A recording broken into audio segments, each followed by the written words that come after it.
এক গ্রামে বাস করত এক গরিব কৃষক আর তার ছোট্ট মেয়ে লীলা।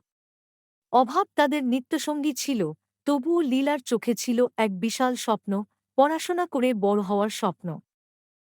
টাকার অভাবে স্কুল যাওয়া কঠিন ছিল, তবুও লীলা হাল ছাড়েনি। দিনের বেলায় বাবার সাথে মাঠে কাজ করত, আর রাতে হারিকেনের আলোয় বইয়ে মুখ গুঁজে থাকত। তার এই অদম্য জেদ একদিন এক শিক্ষকের চোখে পড়ল। শিক্ষকের সাহায্যে লীলা বৃত্তি পেল, শহরে গিয়ে ডাক্তার হল। কিন্তু সে তার শিকড় ভোলেনি। গ্রামে ফিরে এসে একটি স্বাস্থ্যকেন্দ্র গড়ল, গরিব মানুষের সেবা করল।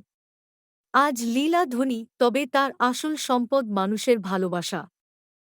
লীলার গল্প আমাদের শেখায়, স্বপ্ন, কঠোর পরিশ্রম আর নিজের ওপর বিশ্বাস থাকলে যেকোনো বাধাই জয় করা সম্ভব।